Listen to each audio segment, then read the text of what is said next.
Do you ever feel like everyone is just looking and judging you every time that you walk into a room? Like every mistake is being noticed and people are secretly laughing at you. And it's not because of your social skills, your personality, or your looks. In this video, I show you why introverts feel that way and the 3 things that has helped me to stop feeling like that in public. So my first point is, why do you feel judged all the time? Every morning when I would arrive to school, I had to walk through the crowded hallways.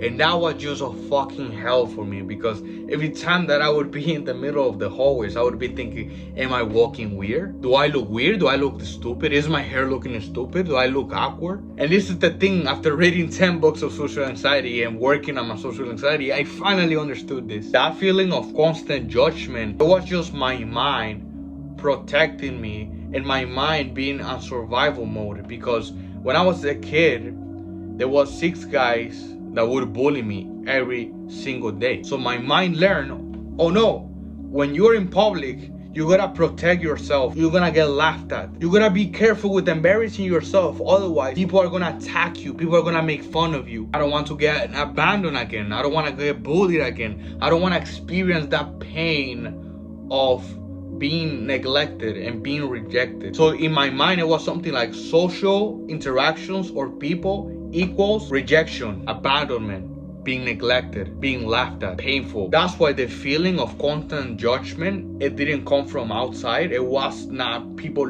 actually thinking or looking at me.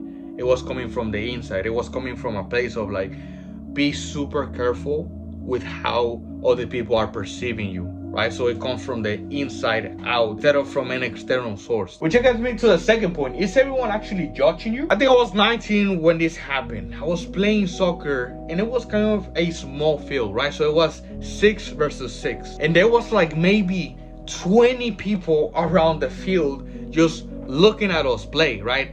And keep in mind that I was really anxious. So that made me really anxious and really nervous. And that's not the worst part. The worst part is the girl that I liked from church and her group of friends, which they were pretty as well. They were watching the fucking game as well. And that's not the worst part. The worst part is I kept playing. I was really anxious. So I was making a lot of mistakes. I was in my head and I felt like everyone was watching, and every mistake that I made was being noticed by everyone, especially my crush. But that's not the worst part. The worst part is the field was a little slippery. So can you guess what happened? I actually tripped near where my crush was. When I was on the floor, I was like, oh my god, bro, like I looked so stupid. That was so awkward. What is she thinking about me, right? I got up.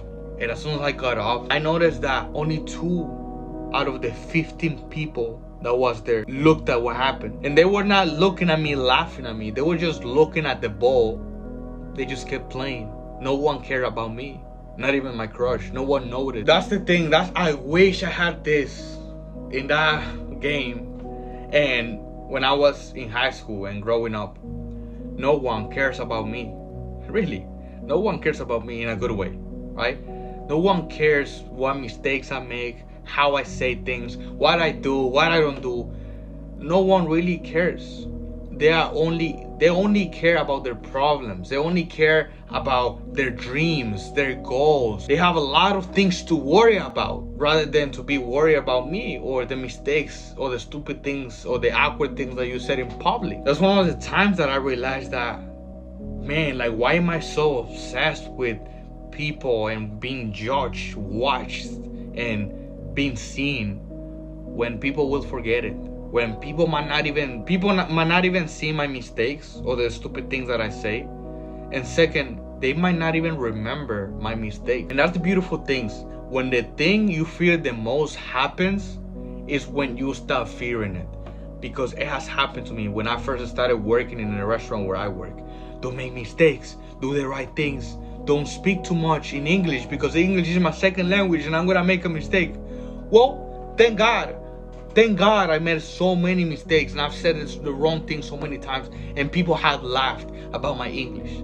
But it doesn't mean that they laugh at me and they go away from me and they don't want to be my friends anymore. I hang out with a lot of people that are white, talking about girls and guys, and they haven't said, hey man, like, your English sucked and you said a mistake the other day and I don't really want to be your friend anymore. I'm sorry, man. I say the wrong thing so many times and every single day, yet I'm still lovable. I'm still likable to them. I'm still able to make friends. We had a special event at my job and I was gonna ruin the entire event just because I made a mistake with the coffee. The manager was really pissed. He looked at me. He said, "Hey man, you made a mistake in front of everyone."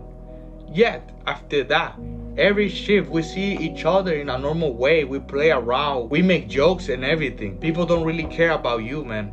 People don't really think about your mistakes as the way to reject you or to neglect you or to abandon you or to stop being your friend. People don't really care about me. And I know it's easier said than done, and I've said it so many times in the past, yet I still care about what people said and thought, which gets me to the third point. How to stop feeling judged today. Put the focus outside of me. Not everything has to be about me. If I would be talking to people, start thinking, am I being awkward? Am I being not interesting enough, right? What about how can I get to know the other person? How can I make them feel understood? How much can I get to know them right now? So when I talk to them, the focus is on them instead of the focus being on me. I had really good moments because that was when I first started my social anxiety journey. But I went to a wedding with my family. So the couples that were getting married is people that I know them from church. So a lot of people from church were here. So they basically know me. If I would talk to the young guys, in my head, I'd be like, oh my God, they must be thinking that I haven't made any progress in life. Or I just look stupid. And when I would be talking to adults, it would be the same thing. They must be thinking that I'm not doing anything productive with my life. I'm so stupid, wasting my life and everything. Until I sat down after the wedding and with my notebook and my pen, and I thought to myself, is this actually true?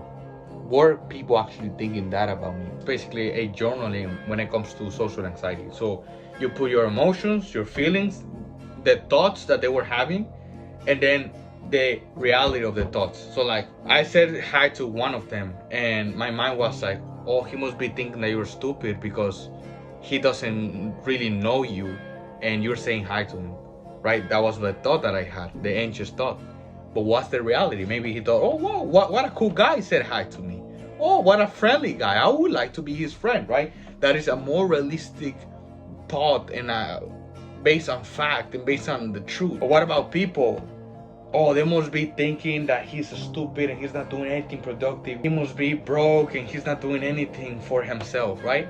But what's the reality? They don't know shit. They don't know that. They didn't ask me. They're not assuming either. Why am I thinking that about them? So that's why one of the things that I said to you is challenge your thoughts.